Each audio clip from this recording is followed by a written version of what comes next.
Everyone, welcome back to my channel RMB EduTech. আশা ৰাখিছো আপোনালোক সকলোৱে ভালে আছে আৰু আজিৰ এই ভিডিঅ'টোত আমি আলোচনা কৰিব লৈছো এটা ভেকেন্সি ওপৰত আৰু সেই ভেকেন্সিটো ওলাইছে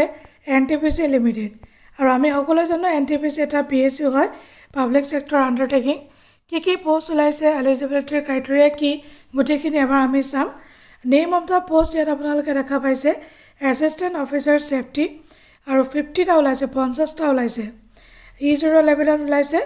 আৰু তেওঁলোকে age is upper age limit 45 years level of recruitment E0 আৰু pay scale for recruitment 30,000 to 1,20,000 আৰু unreserved category ওলাইছে 22 টা 22 টা EWS ওলাইছে 5 টা OBC 14 টা SC 6 টা ST 3 টা total ওলাইছে 50 টা the post is not identified PWD candidate দিছে তেওঁলোকে এটা uploading documents তেওঁলোকে দিছে class 10 passing certificate public mark sheet for name and DOB date of birth proof Aadhaar and PAN card details of engineering degree consolidated mark sheet transcript all semester ekin dibo lagibo marks conversion formula from the university institute dirise safety diploma final professional certificate final year or consolidated mark sheet or transcript caste certificate jodi SC ST OBC NCL EWS candidate hoy OBC NCL certificate should be in central format for the current financial year our next EWS or jikon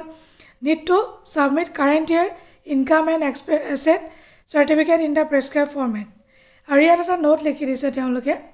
the candidates should necessarily upload all documents while applying applications with incomplete insufficient documents are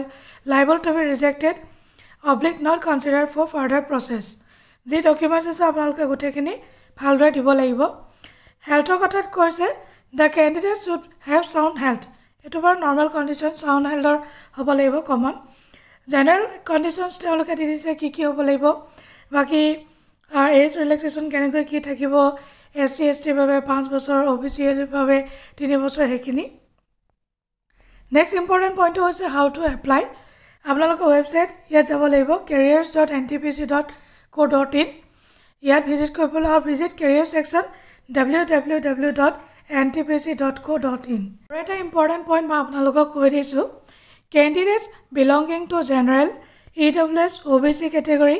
are required to pay a non-refundable application fee of ₹300 the SC ST PWD ex-servicemen category and female candidates need not pay the application fee to hey okol candidate application fee dibo na lage baki general EWS or OBC category candidate 300 taka fees dibo lagibo আৰু দুটা মোডত আপোনালোকে payment কৰিব পাৰিব offline and online offline হলে ইয়াত SBI আছে State Bank of India has been authorized to collect the application fee আৰু বাকি অনলাইনত আপোনালোকে যেনেকৈ নৰমালি আপোনালোকে পে কৰে অনলাইন মোডত আপোনালোকে পে কৰিব লাগিব আৰু ইয়াত এটা ইম্পৰ্টেন্ট দিছে no documents is required to be sent to us by post আপোনালোকে কৰিব না লাগে commencement of online application 26 November 2024 last date is 10th of December 2024 important কথা এইখিনি আছিল